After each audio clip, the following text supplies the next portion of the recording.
नमस्कार, मैं हूं आंचल और आप देख रहे हैं डीवी लाइव। और इस वक्त बड़ी खबर उत्तर प्रदेश से आ रही है। बड़ी जो खबर है उत्तर प्रदेश से ये आ रही है कि छात्रों के हंगामे के बाद अब योगी सरकार बैकफुट पर नजर आ रही है और योगी सरकार ने बड़ा फैसला लिया है। और फैसला ये लिया गया है कि अब उत्तर प्रदेश पुलिस परीक्षा को निरस्त कर दिया गया है। तो ये बड़ी खबर उत्तर प्रदेश से आ रही है, लेकिन आखिर क्यों सरकार को बैकफुट पर आना पड़ा, क्या कुछ रहा कारण और किस तरीके से सड़क पर डटे रहे छात्र। और इसके साथ ही विपक्ष के नेताओं ने भी जमकर हंगामा खड़ा किया। राहुल गांधी ने अपने भारत जोड़ो न्याय यात्रा में सबसे बड़ा इसे मुद्दा बनाया। खुद प्रियंका गांधी जब भारत जोड़ो न्याय यात्रा में पहुंची तो उन्होंने भी पेपर लीक का मुद्दा उठाया।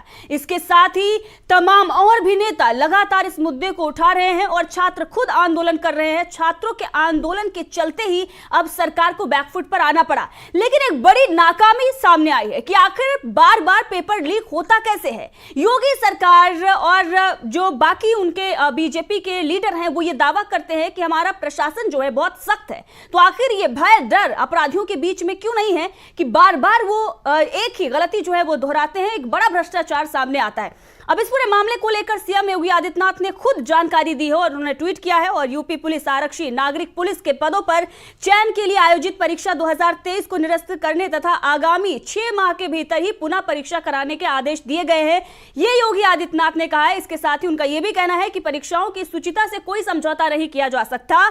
युवाओं के मेहनत के साथ खिलवाड़ करने वाले किसी भी दशा में बख्शे नहीं जाएंगे। ऐसे अराजक तत्वों के खिलाफ कठोरतम कार्रवाई होनी तय है। ये सीएम योगी आदित्यनाथ का ट्वीट है। और अब एक बड़ा कबूलनामा जो है वो सरकार की तरफ से आ गया है और ये पता चल गया कि हाँ पेपर लीक हुआ। लेकिन अभी तक जब सड़क पर आंदोलन कर रहे थे छात्र तो उन्हें ही अराजक तत्व बताया जा रहा था।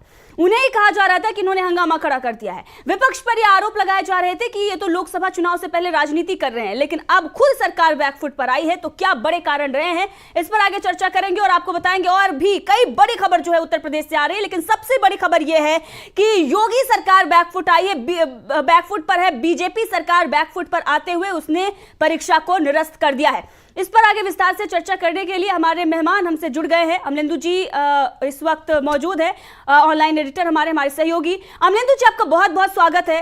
किस तरीके से एक जो खबर आई उत्तर प्रदेश से कि अभी तक जो छात्र सड़क पर खड़े हुए थे लगातार एक लड़ाई लड़ रहे थे, हालांकि उन्हें ही अराजक तत्व कहा जा रहा था, सरकार सुनने को राजी नहीं थी, लेकिन लोकसभा चुनाव है और ऐसे में छात्र जो है वो एकजुट होकर आ रहे हैं क्योंकि उनके भविष्य का सवाल है। और एक बार नहीं बार बार उत्तर प्रदेश में ये खामियां जो है वो नजर आती हैं। जब शासन प्रशासन व्यवस्था सख्त है, जब ये कहा जा रहा है कि यूपी पुलिस के आगे किसी की चल नहीं रही है, तो आखिर ये कौन से लोग हैं जो ये बड़े भ्रष्टाचार में लिप्त है। और ये करोड़ों का बिजनेस है अमलेंदु जी, एक बड़ा बिजनेस है कि कैसे पहले ही लीक कर दिया जाए पेपर, उसको कैसे बेचा जाए और जो भी छात्र जो पैसे देकर खरीदते हैं, जो अलग ही नेक्सस चल रहा है उसको सरकार क्यों नहीं खत्म कर पा रही है। बार बार सरकार नाकाम क्यों हो जाती है। ये ट्वीट जो है वो योगी आदित्यनाथ की नाकामी दिखा रहा है। जो बीजेपी सरकार की नाकामी है वो निकल कर सामने आई है। अमलेंदु जी, ये निश्चित तौर पे ये सरकार की नाकामी है। और जैसा कि राहुल गांधी ने कहा था कि डबल इंजन की सरकार जो है वो युवाओं के ऊपर डबल मार है। राहुल गांधी ने यही कहा था कि ये जिस तरीके से उत्तर प्रदेश में लगातार जो है वो पेपर लीक हो रहे हैं, और ये कोई पहला पेपर लीक का मसला नहीं है, कई पेपर लीक उत्तर प्रदेश के अंदर हो चुके हैं और छात्र युवा आंदोलन जो है उसको लेकर के लगातार आंदोलनरत रहे हैं कि किस तरीके से उत्तर प्रदेश में जो है पेपर लीक होते रहे। तो राहुल गांधी ने जो मसला उठाया था उसी के आगे जो है ये सरकार एक तरीके से झुकती नजर आई है। और अखिलेश यादव ने भी इसमें वो सुर में लाया था। पहले तो यही कहा जा रहा था कि कोई पेपर लीक हुआ ही नहीं है, सरकार इस बात को मानने के लिए तैयार ही नहीं थी कि कोई पेपर लीक भी हुआ है उत्तर प्रदेश के अंदर। अब जब दबाव पड़ा है और छात्रों ने जिस तरीके से प्रदर्शन किए और जो उप मुख्यमंत्री हैं उनके यहाँ पहुँचने की कोशिश की, वहाँ जो उनके साथ बर्ताव हुआ उस सबके बाद और जिस तरीके से प्रियंका गांधी ने भी इस पे जो था वो उस पर लिया, अपना स्टैंड लिया, उसके बाद सरकार जो बैकफुट पे एकदम से आई है। और फिर ये मुख्यमंत्री जो योगी आदित्यनाथ हैं उनको ये घोषणा करनी पड़ी है कि अब जो है वो 6 महीने बाद री एग्जाम होगा। जी, 6 महीने के भीतर जो है वो दोबारा परीक्षा कराई जाएगी। लेकिन जो ये नाकामी सरकार की सामने आ रही है, अब जाकर इतने दिन से जब छात्र सड़क पर हैं और उन्हें ही अराजक तत्व घोषित किया गया था, किस तरीके से बीजेपी के नेता लगातार उन पर ही हमला कर रहे थे। राहुल गांधी ने भारत जोड़ो न्याय यात्रा में इस मुद्दे को उठाया था।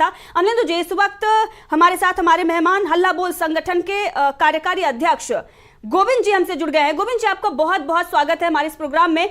आप देख रहे हैं कि किस तरीके से सरकार बैकफुट पर है गोविंद जी, और लगातार छात्र जो है वो हंगामा खड़ा कर के बैठे हुए। किस तरीके से जो छात्र हैं वो अपनी बातों को रख रहे हैं। पहले तो सरकार पूरी तरीके से नजरअंदाज कर रही थी, लेकिन जब छात्र सड़क पर आए और लगातार वो हल्ला बोल कर रहे हैं और लगातार वो सरकार के खिलाफ एक जो है कि इस पर कार्रवाई होनी चाहिए, उनकी आवाज जब बढ़ रही है, तो उसके बाद अब सरकार बैकफुट पर आई है। लेकिन अब जाकर इतनी देर बाद अभी तक जब सड़क पर छात्र थे तो उनको क्यों नहीं सुना जा रहा था? पहले ही सरकार ने गलती क्यों नहीं मानी?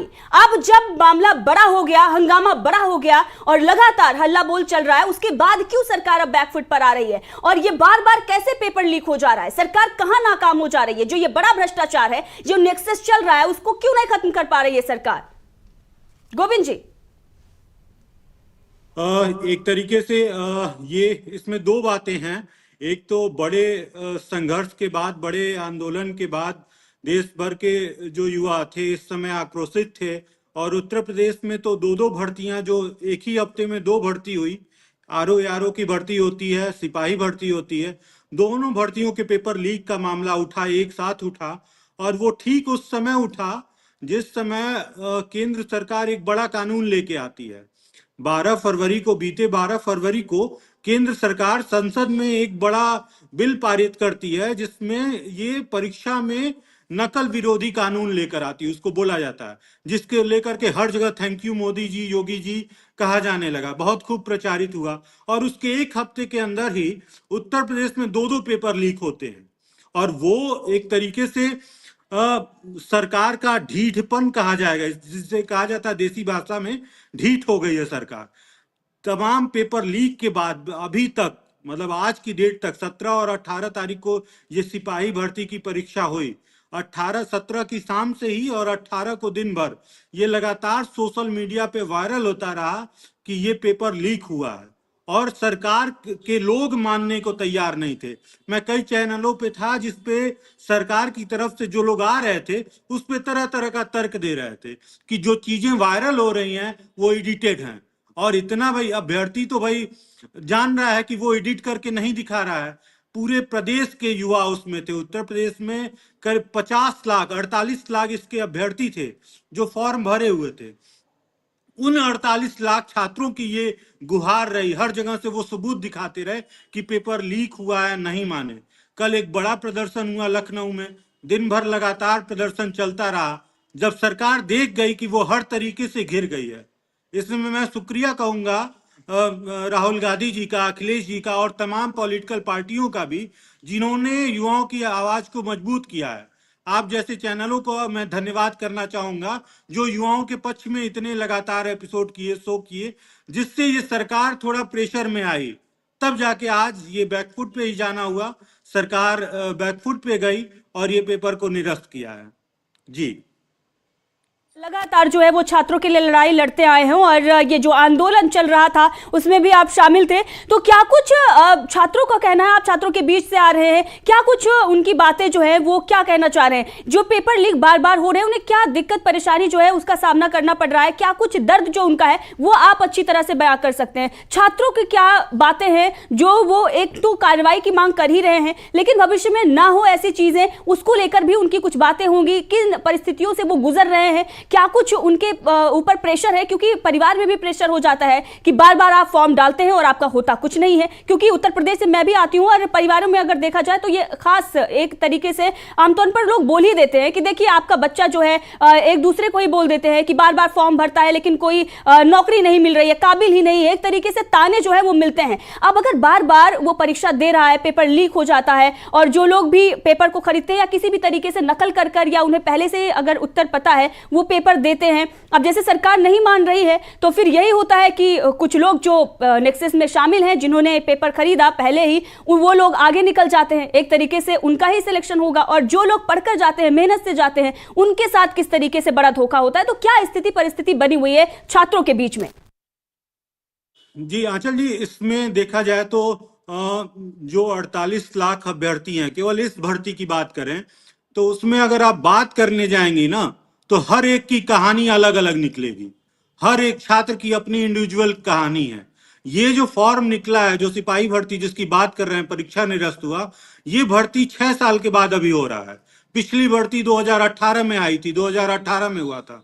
और यही नहीं, 2017 में जब नई नई सरकार आई थी, योगी जी की गवर्नमेंट आई थी, तो सुप्रीम कोर्ट में केस चल रहा था। इस सरकार के मुख्य सचिव ने हलफनामा दायर किया कि हम अगले 5 साल तक लगातार भर्ती करेंगे। उसके बावजूद भर्तियां नहीं आई। 2018 से युवा अल्लाह बोल लगातार संघर्ष करता रहा कि भर्तियां निकाली जाए, रेगुलर इंटरवल पे भर्तियां जो पद खाली हैं उसको भरा जाए। वो भर्तियां नहीं निकाली गई क्योंकि उनको दिख रहा था कि भाई चुनाव के समय में कुछ प्रोजेक्ट करेंगे तो वो चुनावी जुमलों की तरह इसको पेश करेंगे, भर्तियां आएंगी, कुछ बच्चों के बीच में जाएगा। रोजगार पे सरकार ने बहुत काम किया। पिछले 6 साल तक लगातार छात्र तैयारी करते रहे, लगातार दौड़ लगाते रहे, लगातार कोचिंग जाते रहे, लगातार इसकी तैयारी करते रहे। उसके बाद अब परीक्षा होती है, तो उसमें भी पेपर लीक होता है। तो मानसिक रूप से तो कितना प्रताड़ित किया जा रहा है छात्रों को, जिसका हद नहीं है। हर पढ़ाई की तैयारी के उनके साथ इंक्लूड हो जा रहा है कि आप आंदोलन करेंगे। मतलब एक तो भाई फॉर्म निकालने के लिए आंदोलन करेंगे, फॉर्म में पहले इसी परीक्षा को लेकर के जो ओवर एज हो गए थे कैंडिडेट वो आंदोलन किए, तब जाके सरकार ने 3 साल का रिलैक्सेशन दिया, एज रिलैक्सेशन दिया। उसका बड़ा एक आंदोलन हुआ था, अभी पिछले 3-4 महीने तक चला था मुझे लग रहा है वो, तब जाके वो उनकी मांग पूरी हुई थी। उसके बाद अब जब फॉर्म ये पेपर हुआ तो इसमें पेपर लीक हो गया। तो छात्रों को तो प्रताड़ित किया जा रहा है, युवाओं को प्रताड़ित किया जा रहा है। और ये सरकार तब तक नहीं सुनती है जब तक उनको ये ना लगे कि भाई इससे चुनावी नुकसान हो जा रहा है। सरकार तो इसमें खुद भी मान सकती थी। जब पेपर लीक का सवाल उठा तब उनको लगा कि भाई उनको सुनना चाहिए था, अभ्यर्थियों की बात सुननी चाहिए थी, लेकिन नहीं, छात्रों को सड़कों पे उतारेंगे। आज लखनऊ के इको गार्डन में कल और आज लगातार उत्तर प्रदेश के सभी जिलों से, सभी 75 जिलों के छात्र वहां पहुंचे हुए हैं। कुछ न कुछ हजारों हजार की संख्या में छात्र वहां पे हैं। जिलों में प्रदर्शन हो रहा है। जो छात्र नहीं पहुंच पाए हैं, आप इस समय आज की बात मैं बता दूं, कल और आज दोनों दिन मेरठ में प्रदर्शन हुए हैं, बुलंदशहर में प्रदर्शन हुए हैं, गोरखपुर में प्रदर्शन हुए हैं। जितने जो भी जोन हो सकते हैं, जो 2-4 जिलों के हेडक्वार्टर हो सकते हैं, जहां भी उन जगहों पे प्रदर्शन हुए हैं। तो सरकार तो ये रुख एक बना लिया है, एक अपना एक तरीका पेश कर दिया है कि भाई हम गलत रहेंगे लेकिन अपनी गलती को नहीं मानेंगे। आप आंदोलन करेंगे जब आपसे हमको ये डर लगेगा कि नहीं हमको चुनावी नुकसान होने जा रहा है, तब जाके हम अपनी गलती मानेंगे। तो ये एक तरीके से सरकार यही रवैया है। और जितने छात्र हैं सब बुरी तरह से इनसे रुष्ट है, सरकार से बुरी तरह से रुष्ट है। केवल लखनऊ और सिपाही भर्ती की बात नहीं है, अभी भी इस समय वर्तमान समय में इलाहाबाद में, प्रयागराज में प्रदर्शन चल रहे हैं। उन छात्रों की वही मांग है कि आरओ की परीक्षा में पेपर लीक हुआ है, पेपर को दोबारा कराया जाए। जी जी, बिल्कुल सही आपने कहा। और अगर देखा जाए तो सरकार तब तक नहीं सुनती जब तक बड़ा आंदोलन न खड़ा हो जाए। किसान वो सड़क पर हैं, वो आंदोलन कर रहे हैं और उनके सामने जवानों को लगा दिया गया है। दूसरी तरफ हमारे देश का जो युवा है वो भी आंदोलन कर रहा है और जब तक आंदोलन नहीं होता है तब तक सरकार सुनती ही नहीं है। और अगर लोकसभा चुनाव नहीं होता, अगर चुनाव नहीं आ रहे होते तो शायद इस पर सुनवाई भी नहीं होती। जो देर से ये सुनवाई हो रही है, देर से अपनी गलती जो है वो सरकार ने स्वीकार की है कि हाँ नाकामी हमने दिखाई, एक नाकामी जो है वो सामने आई है, हमसे गलती हुई और हमारा जो शासन प्रशासन व्यवस्था है वो ठीक से सुचारू रूप से चल नहीं रही है हमारी, ये भी उन्होंने कबूल लिया है, लेकिन वो देर से किया है। और अगर चुनाव नहीं होता तो वो भी नहीं होता। गोविंद जी, ये आपने जिस तरीके से बातें रखी इससे ये साफ पता चल रहा है। लेकिन दूसरी तरफ अगर देखा जाए तो विपक्ष लगातार इन मुद्दों को उठा रहा है और जब इस मुद्दे को राहुल गांधी उठाते हैं तब उन्हें किस तरीके से बता दिया जाता है कि राहुल गांधी तो बदनामी कर रहे हैं, वो तो उनके बयान को तोड़ मरोड़ कर पेश किया जाता है। बीजेपी के तमाम लीडर जो अभी तक ये कह रहे थे कि राहुल गांधी तो उत्तर प्रदेश के युवाओं की बदनामी कर रहे हैं, लेकिन आज राहुल गांधी ने जो मुद्दे उठाए, जब उन्होंने युवाओं की बात उनका रखने के लिए उन्होंने एक बड़ा मंच दिया, भारत जोड़ो न्याय यात्रा में युवा आए और उन्होंने अपनी बात रखी। उसके बाद जब अब जाकर जो बीजेपी सरकार है उसके कान तक आवाज पहुंचती है क्या कुछ राहुल गांधी ने युवाओं से बातचीत करते हुए कहा था और एक छात्र को भी उन्होंने बुलाया था, वो अमलेंदु जी आपके पास भी आएंगे और गोविंद जी वो वीडियो देख लेते हैं। और उसके बाद से ही ये मामला जो है वो बढ़ गया था। अखिलेश यादव, प्रियंका गांधी, तमाम लोग अब इस पर चर्चा कर रहे हैं, लेकिन राहुल गांधी ने भारत जोड़ो न्याय यात्रा के दौरान जो उत्तर प्रदेश में इस वक्त चल रही है वहां पर उन्होंने एक छात्र से बात की थी। अंकित नाम था उस छात्र का। क्या कुछ उस वक्त अंकित ने बताया था राहुल गांधी को, जरा वो वीडियो सुनाते हैं, सुनिए। यहाँ पे पेपर लीक वाला कोई लड़का है? आ जाओ। नाम क्या है तुम्हारा? अंकित। पूरा नाम क्या है? आ जाओ ऊपर।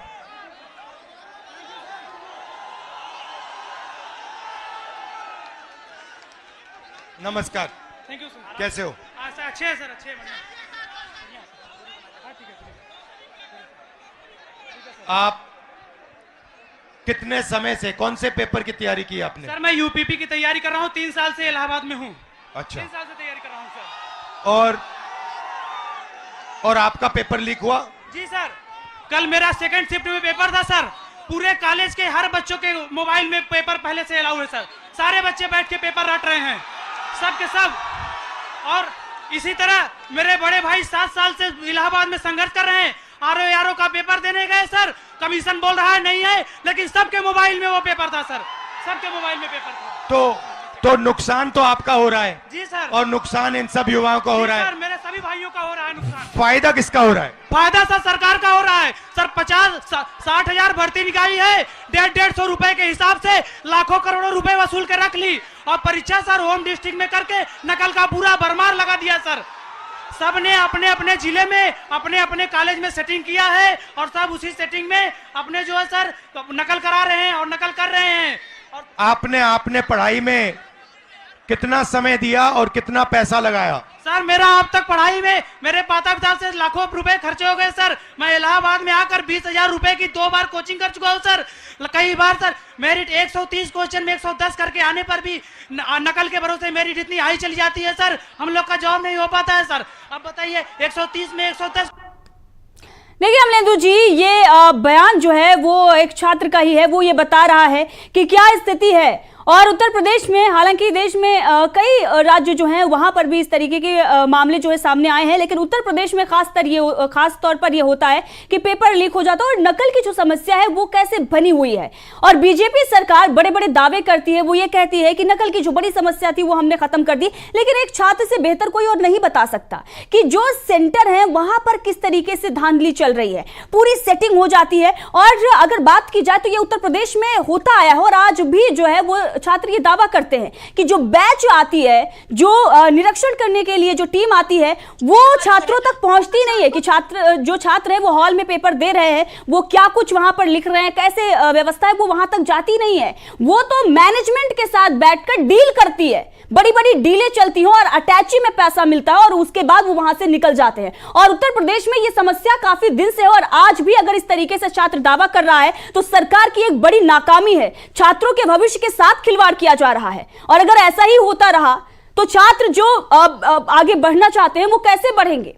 परिवार जो मेहनत मजदूरी करके अपने बच्चों को पढ़ाने के लिए एक एक पैसा इकट्ठा करते हैं, और ये छात्र भी ये बता रहा है कि कैसे पिताजी ने पैसा दिया और वो इलाहाबाद में वो कोचिंग बार बार कोचिंग करते हैं और उसके बाद छात्रों पर ही डाल दिया जाता है कि आप देखिए सरकारी फॉर्म तो आप भरते रहते हैं, सरकारी नौकरी की तैयारी तो करते रहते हैं, लेकिन आपका सिलेक्शन नहीं होता। तो क्यों नहीं होता? ये जो खामियां हैं, आखिर इन खामियों को दूर क्यों नहीं किया जा रहा है? एक बड़ा भ्रष्टाचार जो नेता मंत्री तक पैसे पहुंचते हैं इसके जरिए, वो न खत्म हो जाए, इसीलिए इस पर किसी भी तरीके से कार्रवाई नहीं की जाती है। अमलेंदु जी, देखिए निश्चित तौर पे इसमें नेक्सस बहुत बड़ा है और ये उत्तर प्रदेश के अंदर बार बार जो है समस्याएं आती हैं कि यहाँ बार बार पेपर लीक होते हैं। आप देखिए पेपर लीक को अगर होते हैं, सरकार अगर इस बात को मान ली पेपर लीक हुआ है और ये निर्णय का पहले ही ले लिया जाता है कि इसको कैंसिल करने का, इसको परीक्षा को, तो इतना ज़्यादा तूफान भी नहीं उठता। लेकिन आप दबाव में तभी आते हैं जब विपक्ष इसमें आगे आता है, छात्र आंदोलन करते हैं, तब आप दबाव में आते हैं। कल ही जो उत्तर प्रदेश के उप मुख्यमंत्री केशव देव मौर्य, उनका बयान था कल सुबह ही कि मेरी नज़र में तो कोई पेपर लीक नहीं हुआ है। यानी उत्तर प्रदेश का उप मुख्यमंत्री जो है वो दावा कर रहा है कि उसकी नज़र में कोई पेपर लीक नहीं हुआ है। तो आज योगी जी क्यों इस बात को कह रहे हैं कि पेपर लीक हुआ है? जी अमलेंदु जी, बिल्कुल सही आपने कहा। केशव प्रसाद मौर्य का ये जो है वो बयान था और किस तरीके से से बाकी और भी जो बीजेपी के नेता थे वो मानने को तैयार ही नहीं थे। सरकार ये कह रहे थे कि किसी भी तरीके से नाकामी है ही नहीं हमारी, हम तो बिल्कुल शासन प्रशासन व्यवस्था जो है वो तो बड़ी सुचारू रूप से चल रही है। अमलेंदु जी। हाँ बिल्कुल, देखिए अब यही कहा जा रहा था कि बहुत अच्छा यहाँ प्रशासन है, डबल इंजन की सरकार है और बड़ी नौकरियों की बहार है। तो अब देखा जा सकता है किस तरीके से डबल इंजन की सरकार, नौकरियों की बहार किस तरीके से जो राहुल गांधी के साथ खड़ा होकर के युवक जो अपना दर्द बयां कर रहा है अचल जी, मुझे लगता है कि ये तमाम युवाओं का दर्द यही है। और खासतौर से जो देहात से लोग आते हैं और गरीब परिवारों से आते हैं उनके लिए बड़ा संकट है। आप इतनी ज्यादा जो है फीस रख देते हैं और इतनी फीस रख करके आप छात्रों से वसूली करते हैं, यानी एक तो बेरोजगार, उसके बाद आपको फीस भी दे, फीस देने के बाद पेपर लीक हो जाए, पेपर लीक होने के बाद फिर आप उस परीक्षा को स्थगित कर दीजिए और परीक्षा स्थगित होने के बाद वो परीक्षा कब होगी कुछ पता नहीं चलता है। पिछले जो 5 साल निकले थे, मतलब 2022 के लोकसभा चुनाव से पहले उत्तर प्रदेश में कोई भर्ती निकली नहीं, और जितनी निकली वो अधिकांश जो थी वो पेपर लीक हुए। और उसके बाद फिर आपने जो है वो अभियान चलाया कि साहब बड़ी नौकरियों की बहार है, और मालूम पड़ा कि किसी लेखपाल का जो फर्जी आपने वो वीडियो जारी कर दिया कि वो कह रहा है बाबा जी को धन्यवाद, और मालूम पड़ा कि वो धन्यवाद जो दिया जा रहा है वो अखिलेश यादव की समय की जो थी नौकरी थी उसका धन्यवाद था, वो धन्यवाद दिया जा रहा था बाबा जी को, फिर वो ट्वीट डिलीट करना पड़ा। तो इस तरीके की चीज़ें जो जिस तरीके से होती है, मुझे लगता है कि सरकार को असल में प्रचार पर ध्यान देने की बजाय काम पर ध्यान देना चाहिए। सरकार काम पर ध्यान नहीं देती है और फर्जी प्रचार पर जो ध्यान देती है, ये असली समस्या की जड़ है। जी बिल्कुल, और ये तस्वीरें जो हम दिखा रहे हैं आंदोलन की, और अगर ये देखिए इको गार्डन की तस्वीरें हैं इस वक्त अमलेंदु जी, और ये हम तस्वीरें जो है वो दिखा रहे हैं, छात्र कैसे वहां पर पहुंचे हुए हैं। और ये छात्र जो है सड़क पर इसीलिए उतरे हैं क्योंकि उनके भविष्य के साथ खिलवाड़ किया जा रहा है। अगर आज सरकार अपनी गलती जो है वो कबूल कर रही है, भले वो ये कह रही है कि हाँ ठीक है पेपर लीक हुआ और वो मान रही है, तो इसमें कोई वाहवाही की बात नहीं है कि सरकार अपनी गलती को स्वीकार कर रही है, बल्कि गलती हुई क्यों। और बार बार अगर पेपर लीक होता है, छात्र भी ये कह रहा है कि 150 रुपए जो है आपने फॉर्म फिल करने के लिए रखे हैं कि आपको फीस देनी ही देनी है। अब जो गरीब छात्र है अगर बार बार इसी तरीके से फॉर्म फिल करने के पैसे देता रहेगा और कोचिंग के भी एक्स्ट्रा पैसे दे, और पढ़ाई लिखाई की जो आगे फीस जा रही है वो तो अलग से ही है। किसी भी परीक्षा को लेकर अगर वो तैयारी कर रहे हैं तो उसकी फीस अलग से है, उसके बाद फॉर्म की फीस दी जाए, और उसके बाद बार बार अगर ऐसे ही पेपर लीक होता है फिर से एग्जाम होंगे, फिर से आपको उसी तरीके से फीस पे करनी पड़ेगी। और उसके बाद आपने व्यवस्था जो है वो जिस तरीके से वो बता रहा है कि सेंटर जहां पर हो रही है वहां पर भी नकल के बंदोबस्त कर दिए गए हैं, तो वहां से भी पैसा जो है वो भ्रष्टाचार के जरिए पहुंच ही रहा है, नेता मंत्री के पास तो पहुंच ही जाता है। और ये बात किसी से छिपी नहीं हुई है अमलेंदु जी। जी बिल्कुल, ये बात किसी से छिपी नहीं है। और देखिए सबसे बड़ी बात जो आपने भी जिस तरफ ध्यान दिलाया कि भाई इस तरीके की आप परिस्थितियां पैदा करते हैं, आप छात्र मतलब बेरोजगार जो है वो वैसे ही बेरोजगारी में डूबा हुआ है, परीक्षा की तैयारी कर रहा है, उसके लिए पैसा खर्च कर रहा है, और उसके बाद आपको जो है वो इसके लिए भी पैसा दे कि आप उसका फॉर्म भरेंगे, और फॉर्म क्या मालूम पड़ता है कि आप 500 जगह निकालते हैं और उसके लिए 5 लाख आवेदन आ जाते हैं, आप सबसे फीस ले लेते हैं। तो ये आखिर क्या स्थिति। देखिए इस सरकार के असल में जो सबसे बड़े फेल्योर हैं, उन सबसे बड़े फेल्योर में एक नौकरियां जो है मतलब बेरोजगारी जो है वो सबसे बड़ा इस सरकार का फेल्योर है जी। नौकरियां भरी नहीं जा रही हैं और जो निकल भी नहीं है वो पेपर लीक हुए जा रहे हैं। तो ये सरकार का सबसे बड़ा फेल्योर है। इसको सरकार माने या ना माने, लेकिन जनता इस बात को मान रही है, खासतौर से युवा इस बात को मान रहा है कि ये सरकार रोजगार के मोर्चे पर बुरी तरीके से फेल हुई है। जी जी, और इस वक्त देखिए बड़ी ब्रेकिंग आ रही है, बिग ब्रेकिंग है इस वक्त। छात्र शक्ति और युवा एकता की बड़ी जीत। राहुल गांधी ने बड़ा बयान दिया है इस पूरे मामले को लेकर। जिस तरीके से राहुल गांधी का ट्वीट आया है इस पूरे मामले को लेकर, और ट्वीट करते हुए उन्होंने बयान जारी किया है कि उत्तर प्रदेश पुलिस परीक्षा आखिरकार निरस्त की गई। राहुल गांधी का यह बड़ा बयान है। राहुल गांधी ने अपने भारत जोड़ो न्याय यात्रा में इस मुद्दे को उठाया था, इससे पहले हमने आपको वीडियो दिखाया, और अब राहुल गांधी का ट्वीट करते हुए एक बड़ा बयान आया है कि संदेश साफ है, सरकार कितना भी जो है वो कोशिश कर ले, लेकिन सच जो है वो सामने आएगा। सच को दबाने की कोशिश सरकार जो है वो कर रही है, लेकिन सच सामने आएगा। एकजुट होकर लड़ने से ही अपना हक जीता जा सकता है। यह राहुल गांधी का इस वक्त का सबसे बड़ा बयान है कि जो जुड़ेंगे वो जीतेंगे, जो बटेंगे वो कुचल दिए जाएंगे। यह राहुल गांधी का सबसे बड़ा बयान है और इसके कई मायने निकाले जा सकते हैं। राहुल गांधी ने जो कहा है कि जो जुड़ेंगे वही जीतेंगे और जो बटेंगे वो कुचल दिए जाएंगे। राहुल गांधी ने जो यह बयान दिया है इसके कई मायने निकाले जा सकते हैं अमलेंदु जी और गोविंद जी। लेकिन अगर ये जो बड़ा बयान है राहुल गांधी का, वैसे तो ये छात्रों के पूरे मामले को लेकर आया है और लगातार कांग्रेस पार्टी जो है आवाज उठाती रही है। लगातार जो है वो आंदोलन को एक तरीके से जो भी छात्र जो है उनको मंच दिया जा रहा है, उनकी बातों को रखा जा रहा है। गोविंद जी, जैसे आपने भी बताया कि कई छात्र जो है, उनकी जितने भी छात्र हैं उनके अलग अलग कहानियां हैं। ये सारे जो छात्र वहां पर पहुंचे हुए हैं इको गार्डन, और तमाम जो आप बता रहे हैं कि जिलों जिलों में प्रदर्शन हो रहे हैं, वहां के जो छात्र हैं वो अगर आज सड़क पर आ रहे हैं और उन्हें हर मामले को लेकर अगर उन्हें आंदोलन करना पड़ रहा है, तो वो पढ़ाई कब करेंगे? वो पढ़ाई करें या फिर आंदोलन करें? जी अचल, ये भी बात हो रही थी डबल इंजन की सरकार और डबल धोखे की, जैसा राहुल जी बोले कि डबल धोखा है। तो ये जो डबल धोखा है वो भी कई लेयर में है। आप तो पहले लेयर में आप देखिए डबल धोखा कैसे है, किस लाखों की संख्या में पद खाली हैं। इस समय सरकारी पदों की बात करें तो देश भर में लाखों की संख्या में पद खाली नहीं है। पहला तो उन खाली पदों को भरेंगे नहीं, और इन खाली पदों की वजह से दिक्कत हो रही लोगों को, तो डबल धोखा इस लेयर में हुआ। दूसरे इसके अंदर चलें तो फिर जो एग्जाम कराने की बात करें, गलती से अगर इन्होंने फॉर्म निकाल भी दिया तो उसकी भर्ती परीक्षा नहीं करवाते हैं, पेंडिंग रखते हैं।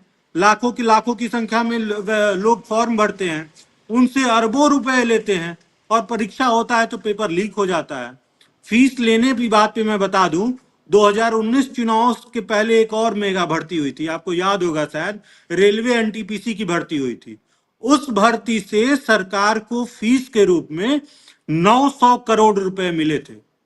बेरोजगार अभ्यर्थियों से 900 करोड़ रुपए सरकार उस एक फॉर्म से कमा लेती है। आप सोचिए, जो भी भर्ती एक तो आती नहीं है, जब आती है तो बड़ी संख्या में उसके लिए फॉर्म भरने वाले होते हैं। इस समय जो 60,000 की मेगा भर्ती सरकार इसमें वाहवाही लूट रही है कि हम मेगा भर्ती उत्तर प्रदेश पुलिस की लेके आए हैं, इसमें 48 लाख एप्लीकेंट हैं।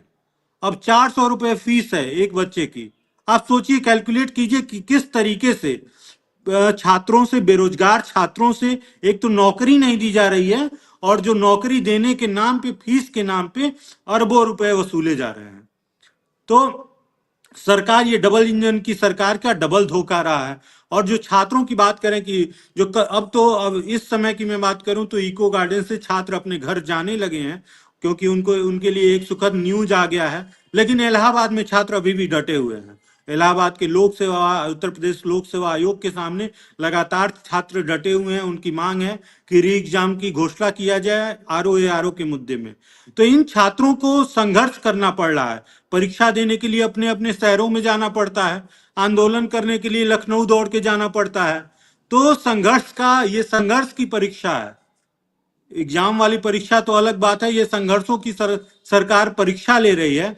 और बहुत धन्यवाद मैं देना चाहूंगा एक बार और कि राहुल गांधी जी को, जिन्होंने छात्रों की बात को उठाया। जी, और इसी बीच प्रियंका गांधी ने भी जब वो मुरादाबाद पहुंची हुई थी भारत जोड़ो न्याय यात्रा में, उन्होंने भी इस मुद्दे को लेकर बयान दिया था, और इस मुद्दे को लगातार विपक्ष के जो नेता हैं वो उठाते आए हैं। क्या कुछ प्रियंका गांधी ने कहा था वो भी सुनाते हैं, सुनिए। प्रियंका गांधी ने पेपर लीक मामले पर क्या कुछ कहा था, क्या उपाय उन्होंने सुझाए थे, सुनिए प्रियंका गांधी को। जब मैं यहाँ आई थी 22 में, तो मैंने आपसे कहा था कि हमने एक घोषणा पत्र बनाया था, उसमें हमने एक पूरा प्लान बनाया था, एक पूरी योजना बनाई थी कि ये जो पेपर लीक बार बार होते हैं इसको रोकने की क्या योजना हो सकती है। उसमें जॉब कैलेंडर था, उसमें ये था कि एक कमीशन बनेगा और जितना भी अन्याय हुआ है उसको ठीक करने का काम होगा। और जॉब कैलेंडर में हर जो भी डेट था, परीक्षा का डेट, नियुक्ति की डेट, सारी पहले से तय, और जो उससे इधर उधर होता उसके खिलाफ कार्रवाई होती। तो ये तो 2-3 मुद्दे हैं, पूरे 10 मुद्दों का हमने एक पूरा प्लान बनाया। वो प्रियंका गांधी का था। प्रियंका गांधी कैसे बता रही थी कि जो हमने घोषणा पत्र जारी किया था उसमें हमने पूरा प्लान बनाया था कि कैसे पेपर लीक मामले को रोका जाए, एक तरीके से उपाय जो है वो सुझाया गया था। लेकिन उनकी तरफ से ये उपाय जो है वो दिया गया था, अगर उनकी सरकार आती है तो इस प्लान के तहत हम काम करेंगे।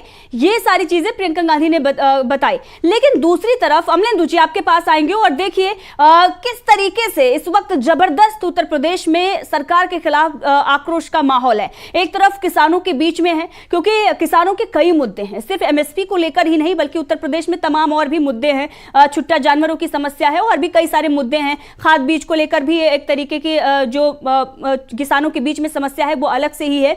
कि किस तरीके से उसके प्राइस बढ़ाए जा रहे हैं और इसके साथ ही जो पहले जो सुविधाएं थी उसको किस तरीके से बंद की गई है। तो तमाम मुद्दे जो हैं उत्तर प्रदेश में है। अब ये छात्रों का जो है मुद्दा अलग से ही है कि एक नहीं बल्कि कई पेपर जो है वो बार बार ऐसे लीक हो रहे हैं और छात्रों की सुनवाई नहीं हो रही है। एक मामले पर सरकार बैकफुट पर है, लेकिन बाकी मामलों पर पूरी तरीके से सरकार जो है वो अनसुना कर रही है, नजरअंदाज कर रही है। अमलेंदु सर, देखिए, सरकार नज़रअंदाज और अनसुना नहीं कर रही है, बल्कि सरकार जो है वो हर तरीके से जो भी आंदोलन उठ के खड़े हो रहे हैं उनको कुचलने के एक तरीके से प्रयास कर रही है और जनता की जो समस्याएं हैं, जनता की जो मांगे हैं उन पर ध्यान नहीं दे रही है। समस्या सरकार के साथ में यही है। सरकार अगर जनता के हित के लिए काम करे और जनता की समस्याएं सुने तो इस तरीके की चीज़ें उत्पन्न नहीं हो। लेकिन इस तरीके की चीज़ें जो पैदा हो रही हैं उसके पीछे मूल वजह यही है कि सरकार का ध्यान जो है वो सिर्फ प्रचार तंत्र पे है और प्रचार पे है, काम पे सरकार का ध्यान नहीं है। कि सरकार काम की तरफ ध्यान दे तो प्रचार की भी आवश्यकता नहीं पड़ेगी, क्योंकि काम आपका खुद बोलता है। तो चूंकि आपने काम किया नहीं तो आपको इसके लिए मिथ्या प्रचार का सहारा जो है वो लेना पड़ता है और फिर जब लोग आवाज़ें उठाते हैं तो फिर आप उस आवाज़ का आप दमन करते हैं। आप देखिए, जैसा गोविंद जी ने भी कहा कि अगर चुनाव नहीं होता तो क्या इस समय ये बात मान ली जाती है, तो चुनाव का दबाव निश्चित तौर पे अगर चुनाव भी सिर पे नहीं होता तो चाहे राहुल गांधी कहते रहते, चाहे अखिलेश यादव कहते रहते और चाहे छात्र आंदोलन करते रहते, सरकार मानने की स्थिति में नहीं थी। आप देखिए किस तरीके से किसानों का आंदोलन कितने लंबे समय तक चला और जब चुनाव सिर पे आया तभी सरकार ने उनकी जो थी बातें मानी और मोदी जी को आकर के घोषणा करनी पड़ी कि उनकी तपस्या में कोई कमी रह गई थी। अभी भी चुनाव सिर पे है तो किसानों के साथ किस तरीके का बर्ताव किया जा रहा है और बार बार बातचीत की पेशकश की जा रही है। युवाओं को लेकर के जिस तरीके से आक्रोश है उसको लेकर के भी जो है वो कहीं ना कहीं आक्रोश को दबाने की कोशिश की जा रही है, उसको टालने की कोशिश की जा रही है, युवाओं की जो समस्याएं हैं। तो इस सरकार के साथ असल में जो सबसे बड़ी समस्या है वो यही है कि सरकार की कार्यप्रणाली जो है वो पारदर्शी नहीं है। सबसे बड़ी बात यह, सरकार की अगर कार्यप्रणाली पारदर्शी नहीं होगी, इसी तरीके से झोल रहेंगे सरकार की कार्यप्रणाली में, तो इस तरीके की चीज़ें होती रहेंगी।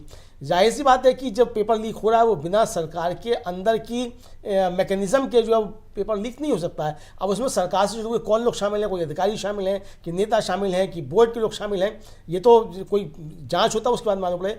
लेकिन इससे पहले जो पेपर लीक हुए उनमें कोई जाँच हुई कि नहीं हुई, सवाल ये भी तो है कि उनमें कोई जाँच हुई कि नहीं हुई। जाँच हुई तो उनमें दोषी कौन है जी? आपके समय में तो पहले भी पेपर लीक हो चुके थे, उनकी जांच में आगे क्या हुआ, तो आपने अगली कर दिया। तो ये सारी चीज़ें जिस तरीके से चल रही हैं तो ये सरकार की असल में कार्यप्रणाली पे जो है वो प्रश्न चिन्ह है। अब गोविंद जी कह रहे थे कि भर्तियां खाली हैं, बहुत भर्तियां खाली हैं। देखिए बिहार में किस तरीके से 4 लाख से ज़्यादा जो है नौकरियाँ जो है वो थोड़े ही समय में वहाँ तेजस्वी यादव जो उप मुख्यमंत्री थे उन्होंने दे दी, जबकि वहाँ भारतीय जनता पार्टी जो उनके साथ में नीतीश कुमार के साथ में जब चुनाव प्रचार कर रही थी तो यही कहा जा रहा था कि सब कहाँ से नौकरियाँ दे दी जाएंगी, सरकारी नौकरियाँ हैं ही नहीं, जबकि नौकरियाँ खाली हैं। कोई विभाग ऐसा नहीं है कि जहाँ ठेके पर भर्तियाँ नहीं हो रही हैं।